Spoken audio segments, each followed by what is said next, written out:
భూ పోరాట యోధురాలు చాకలేలమ్మ 129వ జయంతి వేడుకలు కరీంనగర్ జిల్లా కేంద్రంలో ఘనంగా నిర్వహించారు. అధికారికంగా నిర్వహించిన ఐలమ్మ జయంతికి ప్రభుత్వ అధికారులు హాజరు కాకపోవడంతో కుల సంఘాలు మండిపడ్డాయి. కాగా ఈ కార్యక్రమానికి కలెక్టర్ వచ్చే ముందు వర్షం పడడంతో కలెక్టరేట్లోని ఐలమ్మ చిత్రపటానికి పూలమాల వేసి నివాళులర్పించారు. దీంతో కూతవేటు దూరంలో ఉన్న ఐలమ్మ విగ్రహం వద్ద జయంతికి అన్ని ఏర్పాట్లు చేయగా అధికారికంగా నిర్వహించాల్సిన కార్యక్రమంలో పాల్గొనకుండా అవమానించారని కుల సంఘాలు అడిషనల్ కలెక్టర్కు ఫిర్యాదు చేశారు. నా పేరు కొత్తకొండ శ్రీనివాసు, మడలేశ్వర సమన్వయకర్త జిల్లా. ఈరోజు చిట్యాల ఐలమ్మ గారి జయంతి కార్యక్రమము ఎంతో ఘనంగా నిర్వహించాల్సిన అధికార యంత్రాంగం చాలా నిర్లక్ష్య ధోరణితోని అవగౌరవపరిచే విధంగా కార్యక్రమాన్ని నిర్వహించడం జరిగింది. ఫస్ట్ కూడలో ఉన్న స్టాచ్యూకు దండ వేసి తర్వాత సమావేశం నిర్వహించాల్సింది.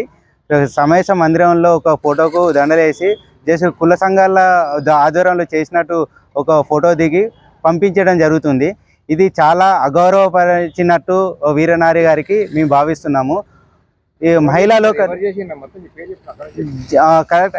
జిల్లా యంత్రాంగం ఈ విధమైన చర్యల వలన మహిళా లోకాలకు ఒక ఆదర్శప్రాయంగా ఉండాలని తెలంగాణ ప్రభుత్వం భావిస్తున్న సమయంలో యంత్రాంగం ఆమెపై చాలా చిన్న చూపు చూపిస్తుంది. మహిళా లోకం ఆదర్శప్రాయం ఆమె పట్ల ఇలాంటి చర్యలు చేసిన యంత్రాంగాన్ని తగిన చర్యలు తీసుకోవద్దు.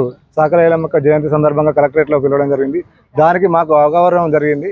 చాలా రోజుల నుండి చెప్తున్నాం, జయంతి వర్ధంతులకే కాకుండా మధ్యలో మమ్మల్ని పిలిచి మా సమస్యలపై పోరాడాలని, సమస్యలపై వినాలని కలెక్టర్ గారికి చాలాసార్లు గత ప్రభుత్వం కానీ ఈ ప్రభుత్వం కానీ మేము విన్నపించడం.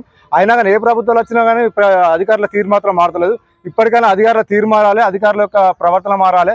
మా బీసీ కులాలు అనేసరికి, మా ఐలమ్మ అనేసరికి వీళ్ళు చిన్న చూపుగా చూస్తున్నారు. అలా కాకుండా వచ్చేసరి కూడా జయంతి వర్ధంతులు ఘనంగా జరపాలని చేస్తున్నాం. ఇప్పుడు కూడా ఇలా జేసీ గారు పిలిచి మాట్లాడడం జరిగింది. మీ సమస్యలు పరిష్కరించడం జరుగుతుందని చెప్పింది. ఆ పరిష్కారాలు ఈ నెలలోపు కానీ మాకు పరిష్కారం కాకపోతే రానున్న రోజులలో తీవ్రంగా ఉంటుందని మా రజక సంఘం తరఫున మేము హెచ్చరిస్తున్నాం ప్రభుత్వాన్ని.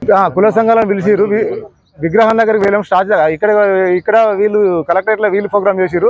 అక్కడ నుండి మున్సిపల్ ఆఫీసర్లు అక్కడ ప్రోగ్రామ్ చేసిరు. అక్కడికి వెళ్తే వాళ్ళు పట్టించుకోలేదు, ఇక్కడికి వస్తే వీళ్ళు పట్టించుకోలేదు. రజక సంఘాలు అనేటివి పేరుకే వాడుకుంటున్నారు తప్ప ఏ ప్రభుత్వాలు వచ్చినా వీళ్ళ పనితీరు కానీ వీళ్ళ అధికారుల నిర్లక్ష్య ధోరణి వల్ల మా మనోభావాలు కానీ లేకపోతే మరి సాయుధ పోరాట వీరనారి ఐలమ్మ 139వ జయంతి సందర్భంగా ప్రభుత్వం అధికారికంగా నిర్వహిస్తున్నప్పటికీ మరి కరీంనగర్ జిల్లాలో మాత్రం ఈరోజు ఐలమ్మ టార్చించి మరి దండ వేసి రావాల్సినటువంటి పద్ధతి ఉండే ఆ కార్యాచరణ లేకుండా వాళ్ళ ఒంటెత్తు పోకడలతోని ఈ రకంగా చేయడం సరైనది కాదు. సమాచారం ప్రకారంగా ఫస్ట్ ఐలమ్మ జయంతి సందర్భంగా ఆమెకు పూలమాలలు వేసిన తర్వాత వచ్చిన తర్వాత ఇక్కడ ఈ జిల్లాలో ఉన్నటువంటి రజకుల సమస్యలపైన మాట్లాడాల్సినటువంటి మరి కలెక్టర్ గారు దీని మీద స్పందించకుండా కేవలం ఇక్కడ ఉన్నటువంటి సంఘ నాయకులందరితో కూడా కరెక్ట్గా లేకుండా మరి అన్యాయం చేశారు. అదేవిధంగా మేము చెప్తా ఉన్నాం, ఈరోజు 15 లక్షల రూపాయలు ఖర్చు పెట్టి ప్రభుత్వ రవీంద్ర భారతిలో చేస్తున్నప్పటికీ కానీ ఉమ్మడి జిల్లాలో కూడా అతి తక్కువ చేశారు. కాబట్టి భవిష్యత్తులో ఈరోజు జగ్జీవన్